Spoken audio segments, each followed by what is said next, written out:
Just really quickly, we invite you all to kind of hop in the chat and share with us what city that you're tuning in from. So we'll allow for a couple minutes to do that as we wait for folks to continue trickling in.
I apologize. I did not mean the chat. I meant the Q&A feature. If you look down towards the bottom of your screen, you should be able to see a Q&A feature. That's what we're going to be using today for you all to submit your questions.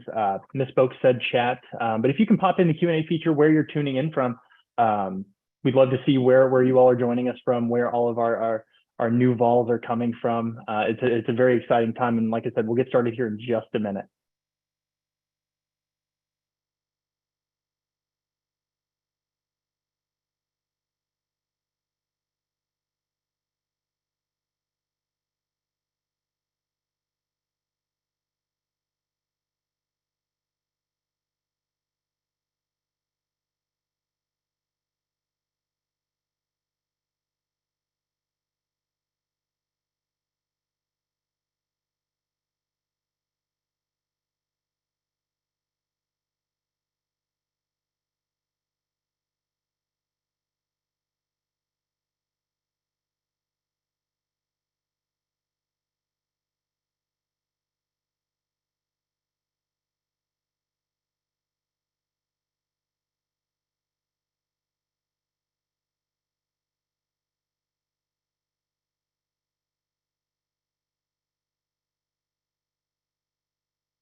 Alrighty, everyone.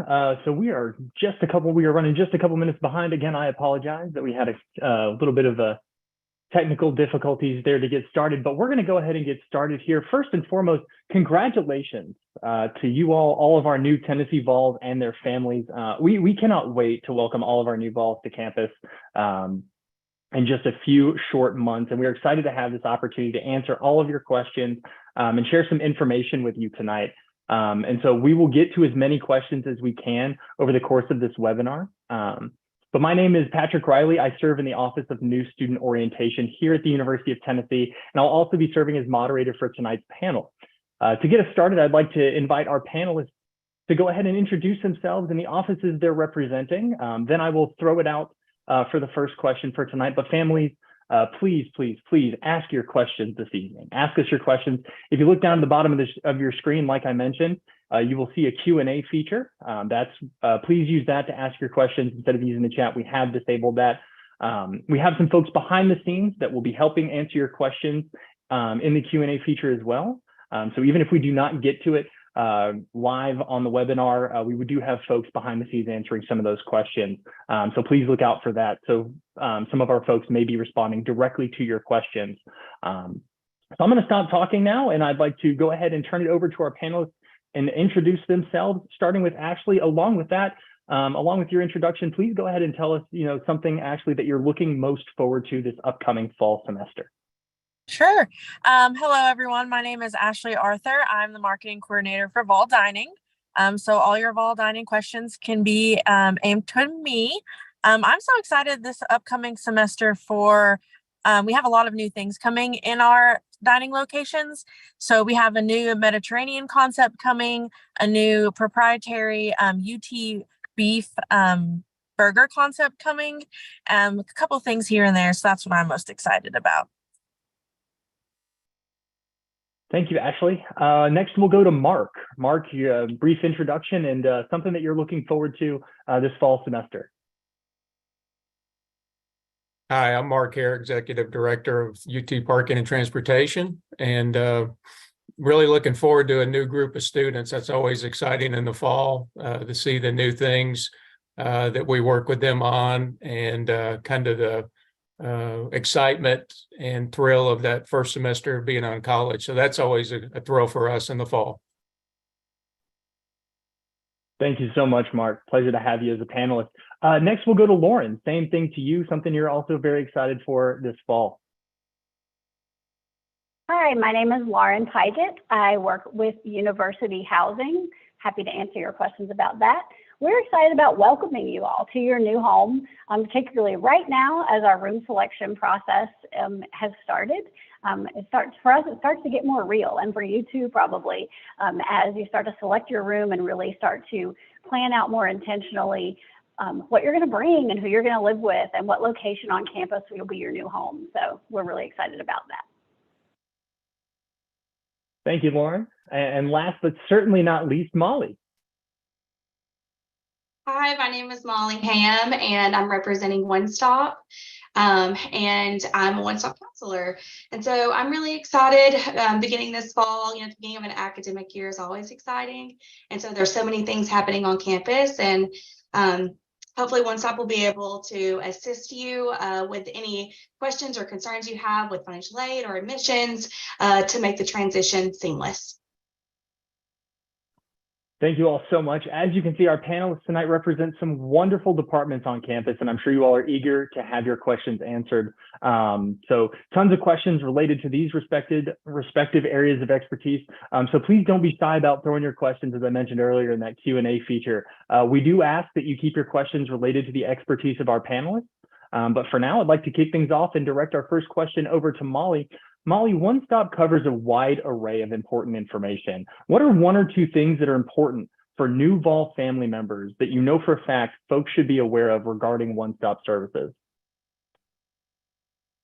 Well, I think it is important to know like the offices that we do support, because we do answer questions on behalf of financial aid, registrar, admissions, and bursar. But if you have questions about your student's account specifically, or questions about payments, which is a really big one, or financial aid, then give our office a call and we'll be able to work on those. Speaking of financial aid, how can folks speak to a financial aid specialist to find out exactly what specific student owes for the year and kind of how it breaks down? And do you have any advice in regards to loans to make up for any balance after scholarship and aid are applied? Yeah, absolutely. So statements should be posted to students' accounts July 13th. And so once a statement has been applied and all aid is deducted, if you have any questions about any loans or other ways to pay for that, then you can contact us and we can go over federal loans, Parent Plus loans, or even private loan options. In addition to that, if you want to speak about those specifically and about your student's account specifically, you're welcome to give our office a call, or you can stop by our location in Hodges Library. We are open from 9 to 5, Monday through Friday, and so you can come meet with us in person, and we are walk-in only. Absolutely, thanks. One more real quick question before we jump over a little bit. When can parents and families expect to see their finalized bill for fall? Yeah, so statements should be released July 13th. And so that is when that will be issued on the student's account. Now, it can fluctuate if the student adds or drops courses, things like that. But as far as they've already registered for courses, that's when that information will be released and they'll be able to view that. Thank you, Molly. I wanted to switch gears a little bit and go over to Ashley with dining. Ashley, can you talk a little bit about the plans that are available for first-year students on campus, and specifically the difference between the Unlimited 5 and the Unlimited 7 plan? Yeah. So freshmen who are living on campus are required to have one of two meal plans. So the Tennessee Unlimited 7 or the Tennessee Unlimited 5. So the price points are going to be the same. That 7 is going to be Monday through Sunday, and then the 5 is going to be Monday through Friday. So both are unlimited plans. The only difference is that 5 is going to come with extra dining dollars, because if you were to eat on the weekends, then you would have to use that to supplement your coverage. I recommend to even our local Knoxville students to go with that 7 your first semester. You can always change it in the spring to the 5. You're getting involved, you're getting acclimated, you're learning where you like to study, when you like to study, you're joining organizations, you're going to football games. So it's just something that's easier, just not to have to worry about where you're eating your first semester in college. Yeah. So you mentioned dining dollars. For folks who may not be so familiar with dining dollars and maybe meal swipes, could you share a little bit about how those are incorporated and how they're utilized within the dining halls on campus? Yeah. So meal swipes and dining dollars are a part of your meal plan. So dining dollars are just dollar for dollar. You can use those at any of our locations, and they spend just like cash. The meal swipes. So when you use your unlimited meal swipes in the dining halls, you can go in and out as much as you want. You can get a banana and a coffee, go to class, come back, get a full breakfast, go back to your residence hall, change, grab a Powerade before going to the gym, in and out. If you wanted to go to a retail location instead of a residence hall, that's when you'll use your cash equivalency. So say your friends are going to Twisted Taco for lunch, then you'll have $5.50 with those unlimited plans to use, and anything over that will just come out of your dining dollars. So it's a little confusing, but you'll work through it and just know you have unlimited, cash equivalency, and dining dollars as extra supplement on top of all of that. That's a wonderful explanation. Thanks, Ashley. You mentioned earlier that that there were a couple new things coming to UT dining. Can you talk about what types of food can be found in the dining halls, especially any special requests? Yeah, so we have a brand new, well, it's not brand new, it's a year old now. So our dining hall that opened about a year ago, it's 3 stories. The bottom is a Chick-fil-A and a Pod Market, and the top 2 are purely dining hall, and that has 11 different stations, and that's called Rocky Top. It's on the west side of campus. We also have Stokely, which is an all-you-care-to-eat facility, and then we also have Southern Kitchen, which is a meat and 3. So you're going to find in those residential locations a little of everything. You're going to find meat, you're going to find fish, you're going to find vegan, vegetarian, you're going to find halal options, you're going to find kosher options. All of that is available. If you have dietary restrictions, preferences, you want to lose weight, gain weight, maintain weight, we do have a registered dietitian, and she is available to anybody on campus free of charge. All you have to do is send her an email. Her contact information is on our website. And then we also have something called True Balance, which is our allergen-friendly station in Rocky Top, and it eliminates the top 9 allergens. So that's going to be your peanuts, tree nuts, soy, dairy, eggs, fish, shellfish, wheat, gluten, and sesame as of January 2023. So anyone with any of those allergies, and anyone for that matter with no allergies, can eat at that station. Thank you, Ashley. I wanted to turn it over. I know I'm sure parents and families have a lot of questions regarding housing and residence life. And so, Lauren, I wanted to turn this over to you for just a couple of moments. In terms of housing, when will move-in information be shared with students? Oh, sure. Right now, you can look at our move-in page on our website. There's already some information there with a general range of dates, as well as tips on what to pack and bring, and about what the overall experience will be like, in addition to some items to leave at home. And that's just housing.utk.edu. Scroll over to underneath the photo under quick links. There's a button there for move in. That's going to get you started. Also this year, after your student selects their room, they'll be able to remain in the portal, and a new process will open where they can select their fall move-in appointment. So you don't have to wait for us to send another email later. As soon as they select their room, they can go ahead and start making more specific plans for the actual date and time that they would like to arrive.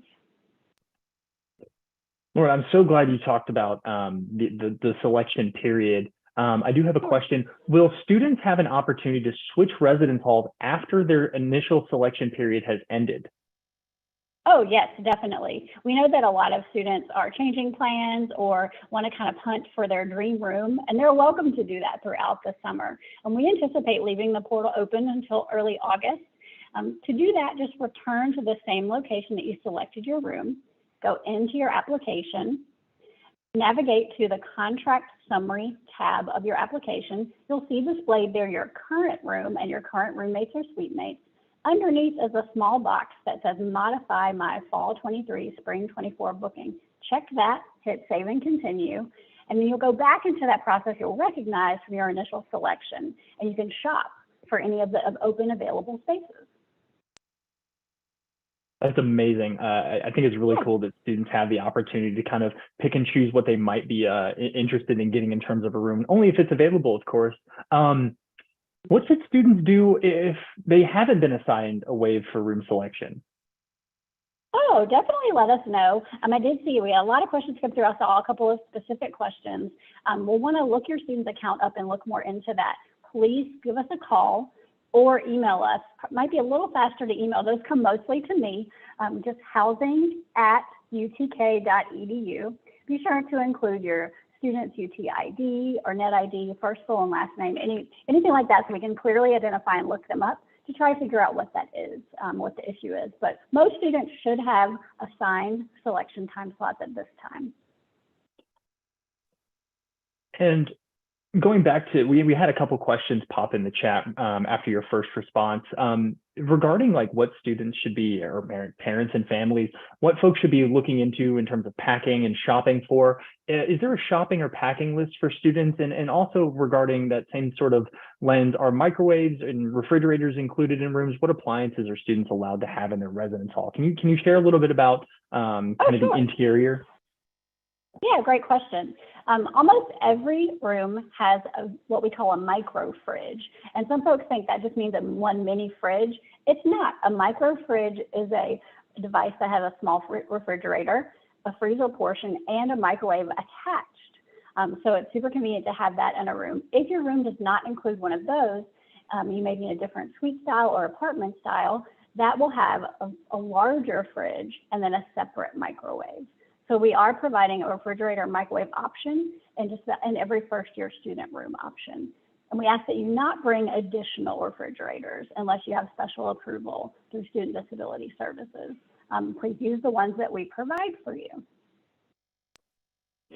Thanks, Lauren. I'm sure we'll come back to you with some more questions here in a couple of minutes. I do want to turn it over and spend some time asking Mark Parking some questions. I can imagine folks have a lot of questions around, what parking looks like on campus, but I wanted to start with, when can students, excuse me one second, there we go. Are students assigned parking based on where they live on campus? Great question. The parking for residential students on campus is assigned in different lots scattered throughout campus. Several are near the residence halls, but they're not assigned by specific lots next to residence halls. For example, if you have a residential, what we call non-commuter permit, then you can park in any of the N lots that are scattered throughout campus near the residence halls. And I noticed as folks were letting us know where they were tuning in from, we've got a lot of students that are coming in from out of state. Do you know, regarding parking and transit, is there transportation from campus to the airport, and specifically during like breaks in the holiday season? There's actually not dedicated transportation between campus and the airport here in Knoxville. We haven't had that in the past. That could certainly change in the future, but we ask people to keep that in mind.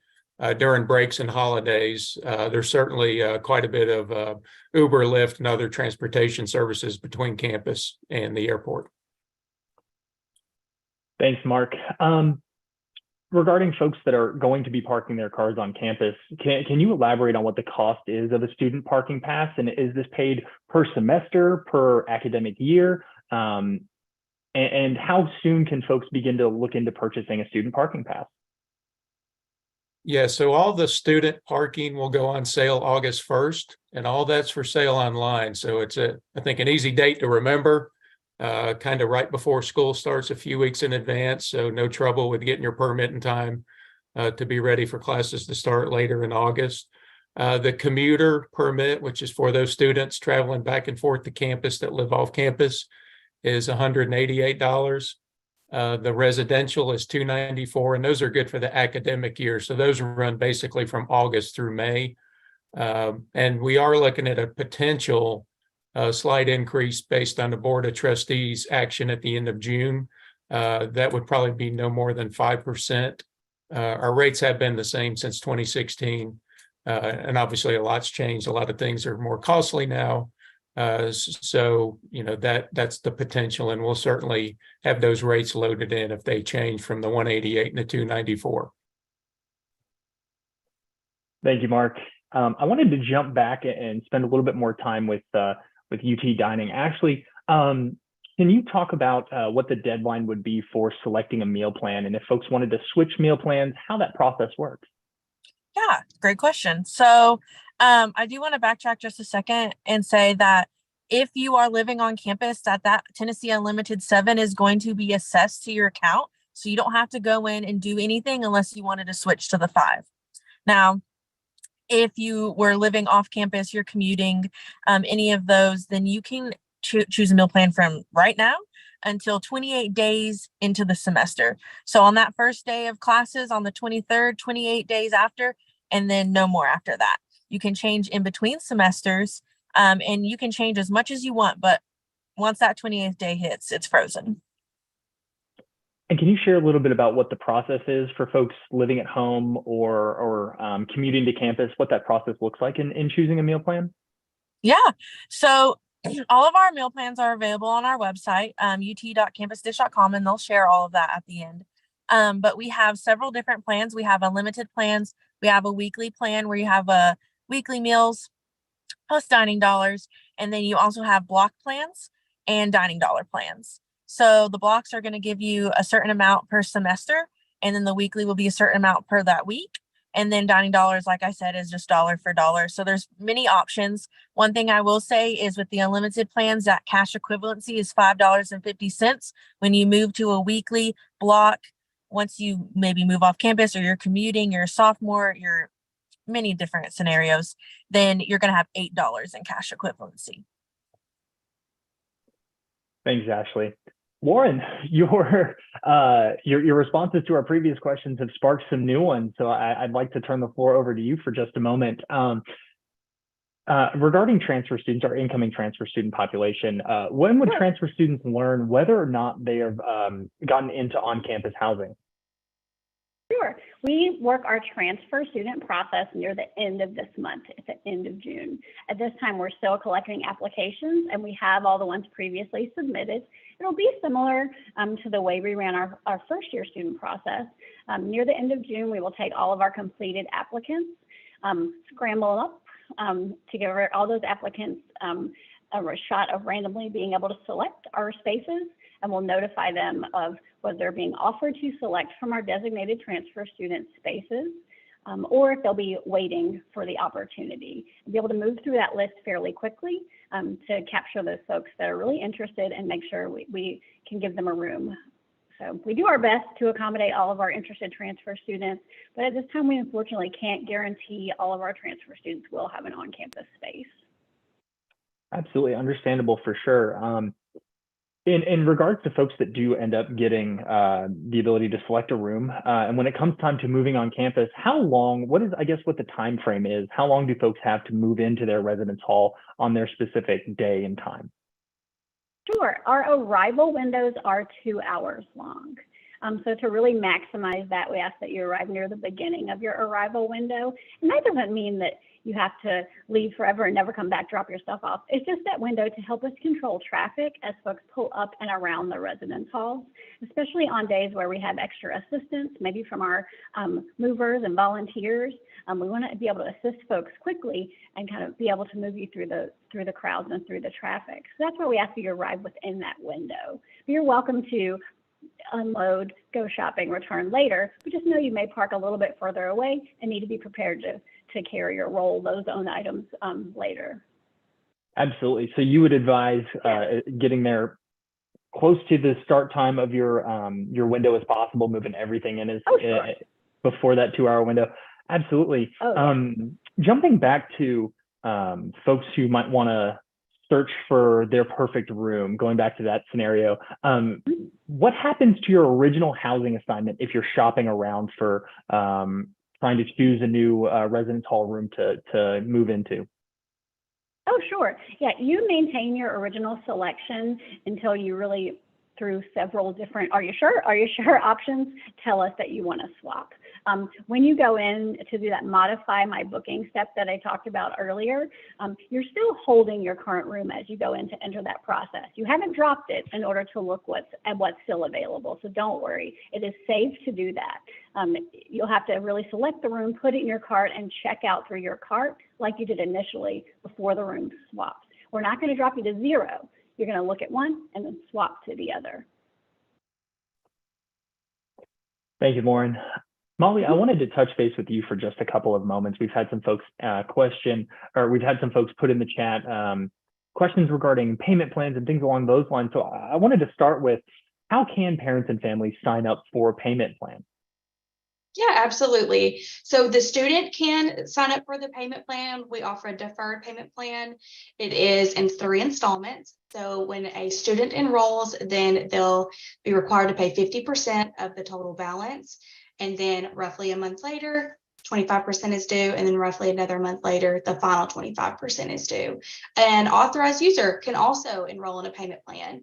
Your student will need to add you as an authorized user or whoever they wish to add, so that they can log into their own authorized user account, make payments, view statements, and then also if they give us a call, then we'll be able to answer their questions. The student can do that through their My UTK under academic resources and select financial FERPA release. Absolutely wonderful. Thank you, Molly. If students have received a scholarship from an outside source, keeping on the financial train here, receiving a scholarship from an outside source, how should the funds be sent to One Stop? Yeah, so the organization can send that to the University of Tennessee Office of the Bursar. They handle the payments or scholarship checks, and so that can be sent to them and made out to the University of Tennessee. If it is made out to both the student and the university, then the student will also need to endorse the check. The student ID number can be put on that memo line. Typically with an external scholarship, usually a letter comes with it from the organization stating how the funds will need to be dispersed.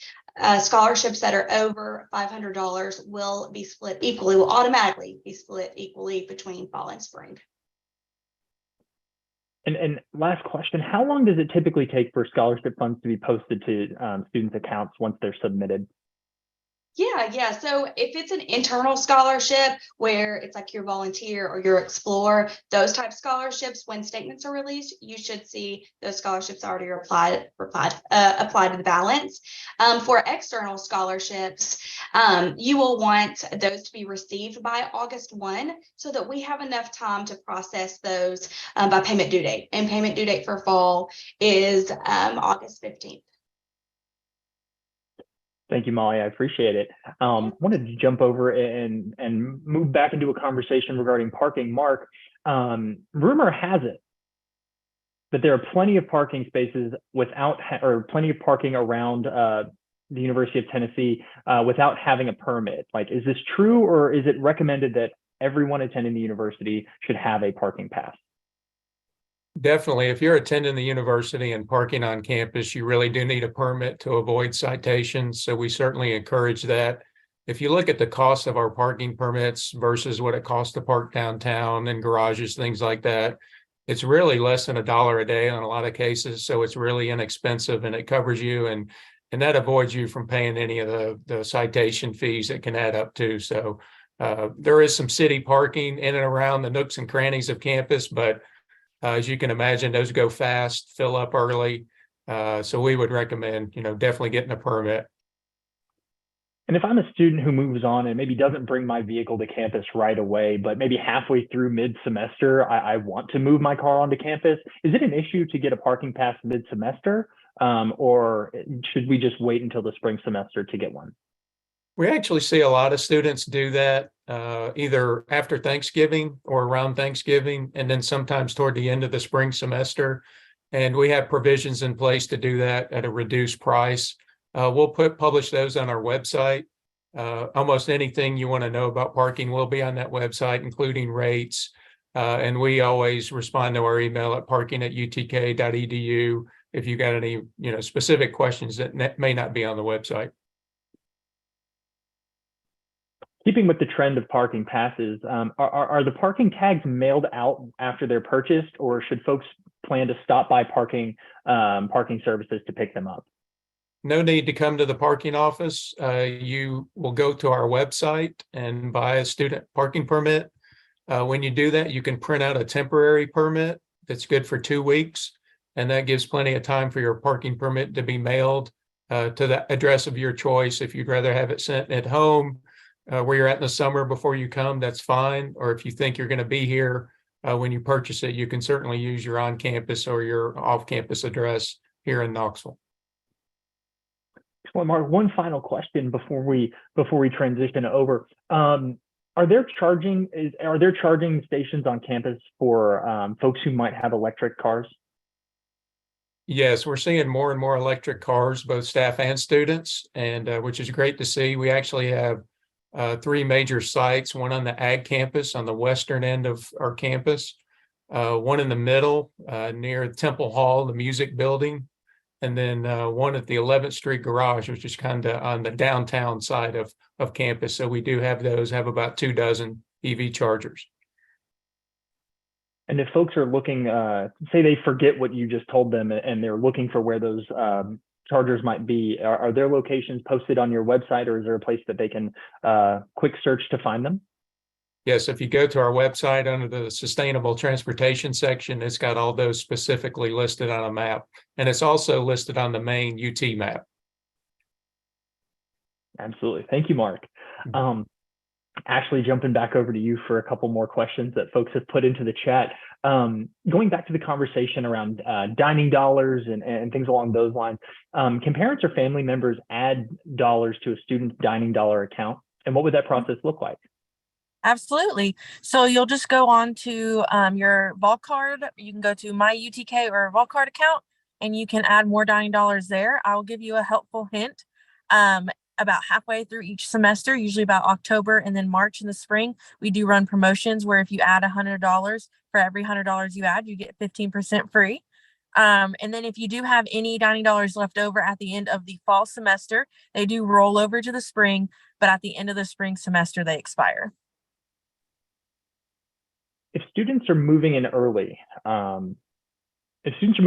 going to the meal plans, will their meal plan be in effect when they move in if they're moving in early for a university-sponsored reason? And what dining options will be available from then until the start of the semester?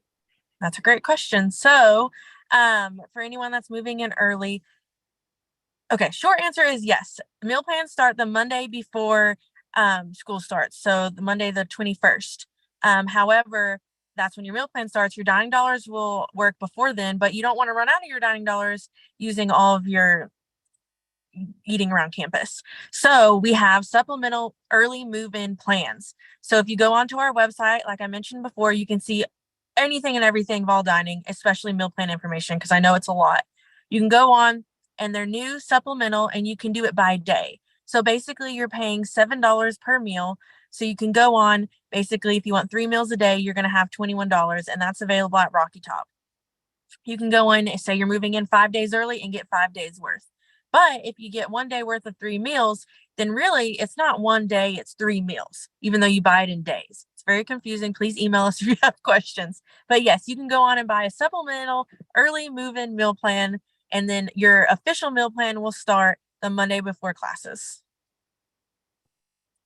Thanks, Ashley. I have one more question. I know you're going over a lot of information, but what are pod markets? Great question. Okay, pod markets, it stands for provisions on demand. So we have 11 of them from the far end of campus to the other far end of campus, anywhere you can imagine. They're in residence halls, they're in academic buildings.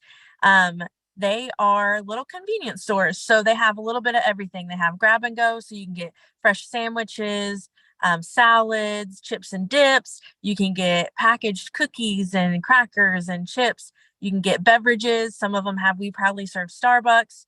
And then some of them, most of them have Scantrons, blue books, pens, pencils, headphones, all of that good stuff. So we do have really great partnerships with Mayfield. Classic Cookie is a local cookie made in Sevierville. We have a great partnership with Hershey's. So you can get all of that in our pod market, and you can use dining dollars and your cash equivalency meal swipe in there as well. I would also say that there are quite a few of them all over campus. So no matter where you are on campus, you're going to be near one. Molly, I want to jump over to you for a couple of moments. We've had some folks put some questions in the chat for One Stop. If parents or family members are paying tuition directly from a 529 account, how does that work? Yeah, absolutely. So when statements are released on July 13th, then you can contact your financial institution the next day and have them send the funds to the University of Tennessee. Typically, they send a check. However, some banks or financial institutions can wire the funds, but not all do. But you can definitely check with them to see if that's an option. Speaking of stuff that needs to be submitted, if folks are interested in sending forms for Tennessee Public Education Child Tuition Discount, how does that kind of work, and where should the forms be sent to? Yeah, absolutely. So we just started accepting those for fall today, June 1. Those must be submitted every semester. And so those can be submitted to One Stop, ONESTOP, at utk.edu, and we'll get that over to the bursar's office to be applied. Absolutely. Switching gears a little bit, but staying with One Stop, moving to transcripts and applications and things along those lines. How can students verify if their final transcript and test scores have been received by the university? Yeah, so they'll be able to log into their GoVols portal, the one that they've been using through the application process. And there's a checklist listed there that will have a green check mark if we've received it, or a red X if it is we have not received it yet.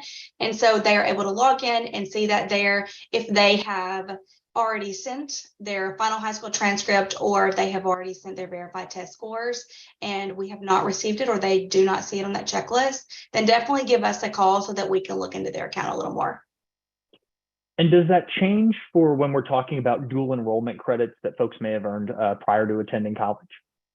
Right. So the dual enrollment, yes, we will also need to have those as well, official transcripts, and you'll need to send those by the July 1 deadline. So July 1st is the date to be able to receive test scores, verified test scores, and final high school transcript, as well as dual enrollment transcripts. So yes, that will also be listed there, but you can send that to the University of Tennessee and we'll get that checked off so that can be applied.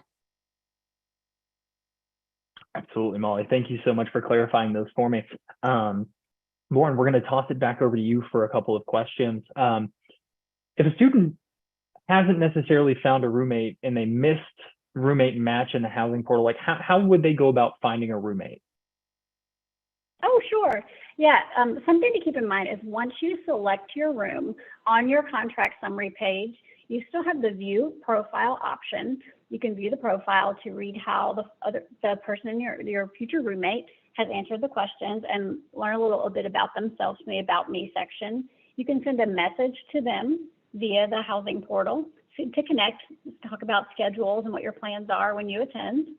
You can also use their first and last name, which is provided once you select the room, and search them in the directory, shoot them an email to their Tennessee email account, and learn that way. If you feel like you're not going to be a great fit with that person once you communicate, you can go back into the portal and look again at, like we mentioned before, in those open rooms to select a different room. And so you're kind of doing the roommate matching as you're looking for rooms versus in advance like we could do earlier in May. So it's still possible to move around and pair up with someone who you'll be a good fit with. Lauren, you mentioned that folks are able to speak with their potential roommate or their roommate prior to actually moving in. How can students contact their roommate ahead of move-in? Sure. Yeah, they can message them in the housing portal. there's a send message option right next to that view profile section on your contract summary page within your application. Or, again, look them up in the UTK directory, and then you'll be able to see their email information there. Some students in their About Me section have chosen to include their social media contact information there, which I think is a great idea. And that's something too to think about. If you think, oh man, I didn't put that in my About Me section, it's not too late. You can still go into that portion of your portal, the roommate profile tab, and update your About Me section with any information you think might be helpful to future roommates. Two more for you really quickly. Sure. I know we're getting, no, we still got some time left, but two more for you really quickly, Lauren. Can families ship items? Because I mentioned earlier, we've got a lot of folks coming in from out of state. Can families ship items for storage ahead of move-in? And if so, where should they ship the items? Sure. On our website, we do, and at each hall page, as well as a big list in our frequently asked questions section, we have the addresses for all of the different residence halls. That's the mailing address you will use, the physical address for each facility with your student's name. There's some tips there for different halls, but all that is available to you. We ask that you not do it too far in advance because we do have limited storage options.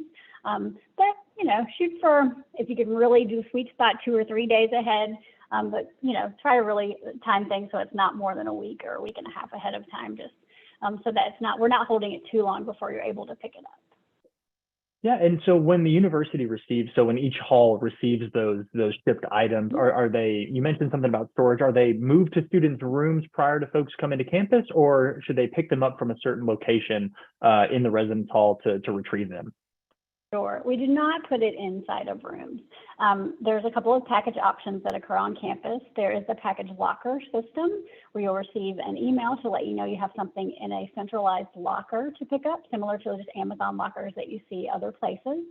There's also individual mail rooms in every residence hall. Everyone will receive a smaller mailbox with a combination. Then also that facility can accept larger items as needed as well.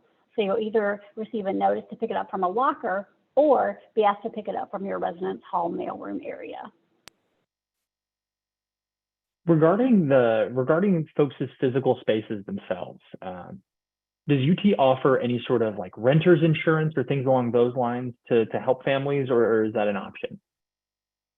We don't offer it ourselves, but we certainly, it's something to look into. Sometimes if your parents or family are homeowners, sometimes a student going off to college can be an add-on or a part of your homeowner's policy. Otherwise, there are lots of vendors and even mainstream and smaller college-specific vendors that will offer insurance for you for your space. Totally optional. We definitely recommend it, but it is optional and a pretty low cost. All right. So we've got a couple more minutes left, and I've got a couple more questions to ask before we hit our final question. I wanted to turn this over to Ashley. We might do some one-offs here and there. Ashley, how can students utilize, because you talked about dining dollars, you talked about meal swipes. Can you talk about the best way to utilize meal equivalency? Yeah, so it really just depends what kind of eater you are. So if you're a snacker, your best bet is to go in and out of the dining halls and get a piece of fruit, a slice of pizza here and there. If you're more of a Chick-fil-A kind of girl or guy, you want to run and use your cash equivalency there. There's no double dipping. So you're either going to go into the dining hall in and out for a meal period, or you're going to have cash equivalency. So it's really just your preference. Thank you, Ashley. Trying to make sure that we've gotten as many questions as we possibly can. All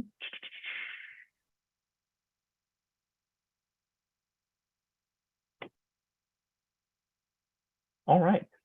Well, let's see here. So I want to go around one more time really quickly, and we'll start with Mark.